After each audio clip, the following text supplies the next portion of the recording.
I am going start है ना good today I am going to start about regular verbs और ये regular verbs क्या होते हैं आप जानेंगे। तो आपने पिछले क्लास में क्या देखा कि जो रेगुलर वर्ब्स होता है इसमें होता है V1, V2, V3, V4 और V5। तो अक्सर रेगुलर वर्ब में कोई स्पेशल कंडीशन नहीं होता है, बस आपको जानना होता है कि इस V1 के साथ हम लोग कुछ ऐड नहीं करते, नो सफिक्सेस, कोई सफिक्स यूज नहीं होता। समझ में आया? गुड। V2 वाले पार्ट में क्या जाना है, इसमें आपको डी या एडी यूज करना है, ये तो सिंपल सी बात है, आप यूज कर सकते हैं। V3 में भी क्या होगा, डी या एडी यूज करना होगा, of course simple. Now V4 का मतलब और V5 का मतलब, इसमें क्या होता है, हम लोग आईएनजी वर्ड यूज करते हैं और इसमें जो होता है एस है ई एस यूज करते हैं। अक्सर हमें ये और ये याद करने की आवश्यकता होता है, we need to learn about all this thing only, all this too only right now. See, तो ये V2 और जो V3 है, डी और ईडी लग रहा है। तो अभी मैंने वे सारे रेगुलर वर्ब्स जो है, ठीक है, इतना जो बोर्ड पे आपको दिखाई दे रहा है, मैंने ये रेगुलर वर्ब्स नोट डाउन कर लिखे हैं और इसका मीनिंग के साथ है। और ये सारे जो वर्ड्स है, this all words are those words which are spoken in our daily life, right? So starting from A to J, these are the general one that you can talk in English with the help of all these regular verbs, and you have to do nothing else excepting applying these suffixes. तो regular verb में d या ed और इसके बाद verb में ing और V1 या V5 में s या es यूज करना है। तो इसके लिए कोई स्पेशल कंडीशन नहीं है। इरेगुलर वाले में क्या था, इरेगुलर वाले में यही था ना कि आपका हर एक V1 के बाद V2 अलग है, V3 अलग है, जो आपको अलग डन करना था, अलग याद करना है। लेकिन ये सारे रेगुलर्स हैं और इसे याद करना, इसे बनाना बहुत ही ज्यादा आसान है। Do you get it? Do you get it? What's man child done good. तो एक्सप्लेन कर दो, let us start right now. First word है एक्सेप्ट। हमारा एक्सेप्ट का मतलब होता है स्वीकार करना, और स्वीकार करना जैसे नॉर्मली आप किसी चीज को स्वीकार करते हो, आई एक्सेप्ट, ये होता है। तो कोई भी चीज को एक्सेप्ट करना, ठीक है ना। लेकिन एक एक्सेप्ट आपको यहाँ दिखाई दे रहा है, दूसरा आपको दिखाई दे रहा होगा यहाँ पे कन्फेस। कन्फेस का मतलब स्वीकार करना, और ये दोनों का मतलब बिल्कुल डिफरेंट है। कन्फेस का जो होता है ना, मतलब ये अपराध को स्वीकार करना होता है, आपने कुछ गलती करा, you have done any blunder maybe and you are just confessing, मतलब आप अपनी क्राइम को या अपनी कोई गलती को स्वीकार करना, ये होता है। ठीक है, चलिए नेक्स्ट आएंगे। अचीव का मतलब प्राप्त करना, अचीवमेंट इसी वर्ड से आया है। ऐड का मतलब जोड़ना और मिलाना होता है, ठीक है। एडमायर प्रशंसा करना, प्रेज करना। एडमिट वर्ड से ही एडमिशन बना है, जिसका मतलब होता है दाखिला लेना। एडमिट का मतलब दाखिला लेना या शामिल होना। अडॉप्ट का मतलब गोद लेना, you know adopt, adopt right. Adopt means गोद लेना। जैसे आप किसी भी जैसे क्या होते हैं, बड़े बड़े जो लोग होते हैं, है ना, और फिर से बहुत सारे बच्चे को गोद ले जाते हैं क्योंकि उनके पास बच्चे नहीं होते। तो एक ऑफिशियली इस अनाउंस करना, ऑफिशियली रिटन रिकॉर्ड लेना कि अब वो मेरा बच्चा हो, कि मैं इसका पेरेंट बनूंगा और मैं इसको नर्चर करूंगा, पालन पोषण करूंगा, तो वो एडॉप्ट होगा। एडवाइस मतलब सलाह देना। इस बात को ध्यान से देखो, यहाँ पे अगर सी होगा ना तो एडवाइस हो जाता, इसका मतलब सिर्फ सलाह, समझे। और ये एस लगा हुआ, एडवाइस मतलब सलाह देना, ये हमारा एक वर्ब है। कौन सा? रेगुलर। नेक्स्ट अग्री मीन्स होता है सहमत होना। अलाउ मतलब क्या होता है? आज्ञा देना। चलिए, अनाउंस वर्ड का आपने सुना होगा, इसका मतलब क्या होता है? ये अनाउंस जो है घोषणा करना। For example, I announce today this class will run from 9:30। तो अनाउंस क्या करने पाते, 9:30 से चलते ही है ना, 9:30 से। तो कोई भी चीज अनाउंसमेंट कर रहे हो, घोषणा कर रहे हो, तो you can use this word announce means घोषणा करना। Appreciate, for example, okay, Neetu बच्चे ने बहुत अच्छा परफॉर्मेंस दिया क्लासरूम में, अच्छे से इंग्लिश में इंट्रोड्यूस करा सबको, और उसके बाद मैंने क्या किया, इसको अप्रिशिएट किया। मैं आपके वर्ड्स को सम्मान दिया, महत्व दिया, आपको अप्रिशिएट करना, समझे। और अप्रूव, अप्रूव का मतलब क्या होता है पता है? एक वर्ड अप्रूव जो होता है, इसी से वर्ड एक आया है अप्रूवल, मंजूरी। मंजूरी, यू नो मंजूरी, मंजूरी राइट। मंजोलिका की बात नहीं कर रहा, वो एक मूवी में एक तरह क्या है, एक घोस्ट है। ओके, नाउ अप्रूव मीन्स होता है मंजूरी देना होता है। आर्ग्यू का मतलब क्या होता है? बहस करना। आर्ग्यू मतलब बहस करना। नाउ अराइव मीन्स पहुंचना, आई अराइव एट द स्टेशन, मैं स्टेशन पहुंचता हूँ, तो अराइव मीन्स पहुंचना। आई आस्क, आस्क मीन्स पूछना, I ask A question, I ask A question.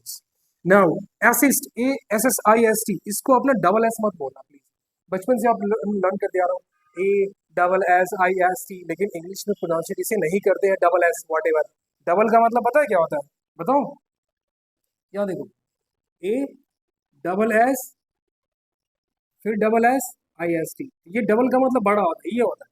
तो ये आपको डबल प्रोनाउंशिएट नहीं करना है, आपको कहना है A S S I S T, Sahara, assist means सहायता करना। नेक्स्ट आएंगे अटैक। अटैक मीन्स क्या होता है, आक्रमण करना। ओके, नाउ बेक मीन्स सेकना। बेक का मतलब बनाना भी होता है। जैसे अगर आप केक बना रहे हो तो आप केक को बेक कर रहे हो, केक बनाना, क्योंकि बेक केक के लिए या कुकीज के लिए, केक हो गया या कुकीज हो गया, उसके लिए हम लोग वर्ड यूज करेंगे बेक। Now beg. बेग मतलब क्या होता है, भीख मांगना होता है। जो पोर लोग होते हैं, जो भीख मांग, जानते हो क्या होता है भीख, बेगिंग करना, आप जानते हो? जो लोग घर घर घूमते हैं और स्टेशन वगैरह पे जो फिजिकली हैंडीकैप्ड है वो बेगिंग का काम करते हैं, भीख मांगते हैं। बिहेव का मतलब होता है बर्ताव करना। तो पता है ये बर्ताव करना क्या होता है, मतलब how do you behave with, और आपकी मर्जी जितना रिकॉर्ड करें। नेक्स्ट, नहीं कर सकते। नाउ हियर, बॉईल का मतलब होता है उबालना। उबालना मतलब बॉइलिंग, वेरिएबल है ना। हम लोग जैसे राइस को बॉईल करते हैं, एग्स को बॉईल करते हैं। बोरो मतलब उधार लेना, राइट। ब्रश मीन्स ब्रश करना, दातून करना। मैं दातून नहीं लिखा हूँ, ब्रश करना समझ जाओ, ठीक है। फॉर एग्जाम्पल बरी, BURY, ब्यूरी नहीं होता है, बरी होता है, बरी। बरी मतलब होता है दफनाना। ओके, ही, for example I buried something else, मैंने कुछ दफना दिया। तो बरी मतलब होता है दफनाना, बरी बोलेंगे, bury, buried, buried, burying, buries. Next, call. Call means होता है पुकारना। चैलेंज का मतलब चुनौती देना। फॉर एग्जाम्पल आई चैलेंज, मैं कुछ चुनौती देता हूँ, ये क्वेश्चन मार्क कर दिखाओ, I will give 10 rupees. For example, ये एग्जाम्पल था, राइट। अब आएंगे चेंज का मतलब बदलना होता है। चेज मतलब पीछा करना। चेजिंग मतलब क्या होता है, अक्सर पुलिस लोग होता है फॉलोइंग, चेज करते हैं किसको, जो भी जैसे कोई क्या होता है, थीफ होता है, चोर होता है, उसको होता है पीछा करना। चीट का मतलब हो जाएगा धोखा देना। जैसे Aryan is a cheat, sorry, for example cheat का मतलब होता है धोखा देना। लोग को जो धोखा देते हैं वो चीट होगा। चीयर का मतलब देखो, एक्चुअली दो चीयर होता है, एक होता है चीयर्स, ऐसे जब भी लोग पार्टी करते हैं ग्लास से ग्लास टकराते हैं, दैट इज कॉल्ड चीयर्स। लेकिन ये चीयर एक वर्ब है जिसका मतलब यहाँ पे आ रहा है, वो होता है खुश करना। यू चीयर्ड मी, तुमने मुझे खुश कर दिया, right. Now CHEW, chew, chew means होता है चबाना। च्यूइंग, CHEWING, च्यूइंग, GUM, गम, च्यूइंग गम। याद आया कुछ, बाबल आया ना कुछ याद? वो होता है च्युइंगम, होता है च्युइंग, तो ये च्यू से बना होता है, चबाने वाला गम होता है, दैट इज कॉल्ड च्युइंगम। तो आप ये च्यू मीन्स चबाना बोलेंगे। क्लैप का मतलब ये, this is a clapping. Clap मतलब ताली बजाना। क्लीन का मतलब हो जाएगा साफ करना, जो आप क्लीन करते हो घर पे। कलेक्ट मीन्स क्या होता है, इकट्ठा करना, एक साथ रखना, एकत्रित करना, that is called collect. Collect से बना है कलेक्शन। आज ना ज्वेलरी का अच्छा कलेक्शन है ना, मैं देख कर आया हूँ, तो ऐसा ही खर्च होने वाला है। नेक्स्ट, कंपेयर मीन्स होता है तुलना करना। I compare with this person to that person, you can tell. तो कंपेयर का मतलब होता है सिर्फ तुलना करना। कन्फेस मतलब हो जाएगा स्वीकार करना। अब क्या स्वीकार करना, that you did something wrong, जो आपने कोई चीज गलत किया है या कोई चीज आपने मिस्टेक करा है, उस मिस्टेक को, उस क्राइम को एक्सेप्ट करना ही कन्फेस बोला जाता है। कन्फेस है क्राइम नहीं, कन्फेस का मतलब आ गया क्राइम ही, कोई अपने क्या क्या होगा उसको एक्सेप्ट करा होगा। नेक्स्ट आएंगे कंस्ट्रक्ट का मतलब निर्माण करना। जैसे कंस्ट्रक्शन साइट, कंस्ट्रक्ट से बना हुआ है कंस्ट्रक्शन। ये है कंट्रोल, कंट्रोल का मतलब नियंत्रण करना। कॉपी, कॉपी मीन्स क्या होता है, नकल करना। Like you are copycat बोलते हैं ना, नकलची। कॉपी कैट मीन्स आप बिल्कुल बिल्ली की तरह कॉपी करते हो, फॉर एग्जाम्पल ऐसा बोलते रहो प्यार से, है ना। लेकिन कॉपी का मतलब नकल करना होता है। वो कॉपी मतलब वो मत समझना जो आपके पास कॉपी रहता है, वो कॉपी नहीं है, वो नोटबुक है। आप उसे कॉपी नहीं बोलेंगे, क्या कहेंगे, नोटबुक, क्योंकि इस बुक में आप नोट डाउन करते हैं, दैट इज नोट। कॉपी नहीं होता, कॉपी मतलब नकल करना। नेक्स्ट आएंगे काउंट का मतलब हो जाएगा गिनती करना, हो जाएगा काउंटिंग करना। क्रिएट का मतलब उत्पन्न करना, कोई चीज बनाना, क्रिएट होना। क्राई मतलब होता है चिल्लाना, और ये क्राई का मतलब मैं एक्सप्लेन कर चुका हूँ। अगर रोना अगर हो रहा है साथ में आवाज भी आ रही है तो क्राई। अगर आप रोना हो रहा है और उसमें आवाज नहीं आ रही है, ठीक है, then it will be called weeping. Next, तो साइकिल का मतलब होता है चक्र होना, एक साइकिल में बार बार घूमना होता है, that is called cycling. Next, damage means होता है खराब होना। डांस का मतलब होता है नाचना, लेट्स डांस, नाचना होता है। नेक्स्ट, डिलीवर, डिलीवर मतलब होता है पहुंचाना। जैसे डिलीवरी बॉय नाम सुना आपने, वो क्या करता है, जो भी आप ना फ्लिपकार्ट पे जो ऑर्डर करते हैं वो आपको डिलीवर आपके घर करते हैं, तो पहुंचाना होता है डिलीवर का मतलब। डिलीवर से ही बना हुआ delivery, delivery boy, you understand. Deliver का मतलब देना भी होता है, जैसे स्पीच देना, डिलीवर स्पीच। हम लोग स्पीच डिलीवर करते हैं, गिविंग नहीं करते, इस बात को ध्यान दीजिएगा। तो क्लैप मीन्स हो गया ताली बजाना, राइट। डिस्ट्रॉय का मतलब हो जाएगा नष्ट करना, जैसे आई डिस्ट्रॉयड माई लाइफ, मैंने अपना लाइफ को नष्ट कर दिया, तो बोल सकते हैं। तो डिस्ट्रॉय का मतलब नष्ट करना हो जाएगा। डिवाइड का मतलब, अब डिवीजन पढ़ रहे हो तो डिवाइड मतलब टुकड़ों में विभाजन करना, टुकड़ों में बांटना, that is called division. Drag का मतलब खींचना, ये डिवाइड सिर्फ मैथ्स में इस्तेमाल नहीं करेंगे, आप ये भी कर सकते हो, जैसे I divided those object into some into many pieces, तो अपने कुछ ऑब्जेक्ट को अलग अलग पीसेस में, बहुत सारे पीसेस में डिवाइड कर दिया। एक्चुअली हम just explaining words and the regular words are here now. See, drag का मतलब खींचना, जैसे यहाँ पे क्या है कि कोई आदमी है, मैं उसको पकड़ कर खींचे जा रहा हूँ, वो नहीं आना चाह रहा है, ऐसे ऐसे भाग रहा है, पैर पूरा स्लाइड करके जा रहा है, मैं उसको खींचे जा रहा हूँ, दैट इज कॉल्ड ड्रैगिंग। और ये ड्रैग आप क्या करते हो, माउस को भी कंप्यूटर पे, जब कंप्यूटर ऑपरेट करते हो तो माउस में क्या होता है, नीचे होता है, तो लेफ्ट राइट ड्रैग करते हैं ना, तो ऊपर नीचे जाता है कर्सर, पॉइंटर जो होता है ऊपर नीचे जाता है ना, that is called dragging, right. क्या ड्रैग मींस खींचना, और मींस होता है कमाना, कमाना क्या, पैसे कमाना, ठीक है। एम्प्लॉय का मतलब रोजगार देना होता है, मतलब किसी को नौकरी पे रखना, that is called employ. Employ से बना एम्प्लॉयमेंट, जिसको बोलते हैं रोजगार, जो आप स्टडी करने के बाद लेने वाली है रोजगार। और आपके लिए तो सरकार भी बहुत रेडी है देने के लिए, जल्दी आओ, पकड़ पकड़ के दे रहा है, वॉइस का क्या ही सीन है। नेक्स्ट, स्टैब्लिश की बात करें तो होता है स्थापना करना, स्टैब्लिशमेंट आया स्थापना, नाउन हो जाएगा, और स्टैब्लिश मतलब स्थापना करना। नेक्स्ट, एस्टिमेट का मतलब, चलो ठीक है, तुम्हारे घर में पार्टी होने जा रही है या पूजा होने जा रही है, ठीक है, जैसे मेरे घर में आज पूजा हुआ छोटा सा, तो क्या एस्टिमेट है, कब से पूछा गया, कल एस्टिमेट क्या है, कितना पैसा खर्च होगा, तो एस्टिमेट का मतलब होता है अनुमान होता है, ठीक है। एक्सरसाइज का मतलब हो जाएगा व्यायाम करना, मतलब taking exercise every day in the morning, you know very well कि कैसे हम लोग व्यायाम करते हैं, है ना, स्ट्रेचिंग वगैरह होता है, वॉट एवर। एक्सपैंड मतलब फैलना या फैलाना, एक्सपैंड करना, है ना।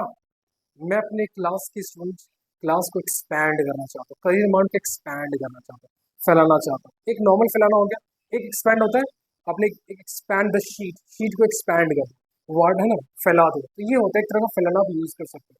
एक्सप्लेन का मतलब, जैसे मैं अभी बोर्ड पे कर रहा हूँ, क्या कर रहा हूँ, एक्सप्लेन ही तो कर रहा हूँ, मतलब व्याख्या करना, ठीक है, वर्णन करना, डिस्क्राइब करना, दैट इज कॉल्ड एक्सप्लेन, व्याख्या करना, मोस्ट इंपॉर्टेंट।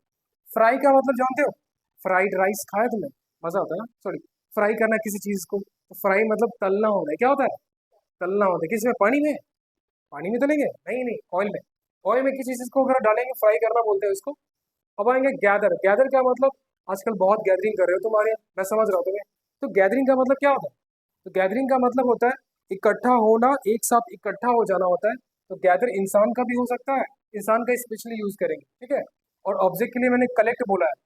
ग्रीट का मतलब अभिवादन करना, जैसे मैंने कहा था, आप क्लासरूम में आए, कहते हो मैं coming sir, good morning sir, तो ये हो जाएगा गुड मॉर्निंग सर, क्या हो जाएगा, क्या हो जाएगा, क्या हो जाएगा, गुड मॉर्निंग सर, एक ग्रीट हो जाएगा, आपने ग्रीट किया सर को, अभिवादन किया गुड मॉर्निंग बोल के। आप यहाँ से जाएंगे क्लास खत्म होने के बाद, तो हैव अ नाइस डे बोलेंगे, ग्रीट है ये सब, है ना। रात में गुड नाइट बोलेंगे, ग्रीट है, ग्रीट करना बोलते हैं। गेस का मतलब अनुमान करना, गेस करो मेरा नाम क्या है, सबको पता है गेस क्या ही करना, माय नेम इज रोहित, तो गेस का मतलब अनुमान लगाना होता है। हैरिस, हैरिस या हैरिसमेंट, हैरिसमेंट मतलब होता है परेशानी, तो हैरिस मतलब परेशान होना या परेशान करना, ओके। हिट का मतलब वही, हिट का मतलब वही जो मैं ऑरेंज से करता हूँ, नफरत, है ना, तो हिट का मतलब नफरत करना होता है। और हेल्प का मतलब हो जाएगा मदद करना, ये just for example, you help the poor, अब गरीबों की मदद करते हो। नेक्स्ट आएंगे, होप का मतलब हो जाएगा आशा करना, आशा मतलब मैंने जैसे आपके फादर आप होप करके रखे हुए कि आप कुछ बेहतर करेंगे, दिन रात मेहनत करेंगे और कुछ करके दिखाएंगे जीवन में, राइट। और मैंने होप लगा रखा है कि आप लोग इंग्लिश बोलोगे, है ना, तो ये भी होप हो जाएगा, आशा करना हो जाएगा। अब हम जो बात करेंगे इसका नाम है आइडेंटिफाई, मतलब पहचान करना, पहचान करना होता है, तो आइडेंटिफाई करना, किसी को पहचानना, पहचान करना। इंटरप्ट का मतलब होता है बाधा डालना, हर बार मेरी काम में मेरा ब्रदर मुझे इंटरप्ट करता है, क्यों करता है वो इंटरप्ट, इंटरप्ट मतलब बाधा डालना, रोकना, रुकावट पैदा करना, समझ में आ रही है, तो आप ये इंटरप्ट वर्ड यूज कर सकते हो। और इंटरप्ट से ही बना interruptions, interruptions, interruptions. Now the next one is here, introduce, introduce मतलब होता है परिचय देना, इससे बना है इंट्रोडक्शन।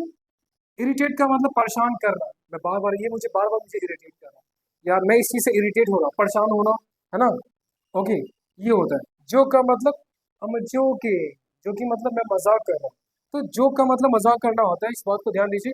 इसी में अगर आर लगता है ना, तो जोकर बन जाता है, जिसको बोलते हैं मस्खरा, जो मजाक करता है, जोकर, जो टोपी पहन लेता है, फेस में कलर कर लेता है, नाक पे गोल, है ना, क्या लगाते हैं, बल बॉल्स लगा लेते हैं, और उल्टा सीधा डांस करता है, जो भी है, तो वो जोक होता है, जोक से बना जोकर। अब फाइनल जो वर्ड हमारे पास है वो है जंप। जंप का मतलब क्या होता है? कूदना होता है, जंपिंग करना होता है। If you want to jump you can. आई बात समझ में?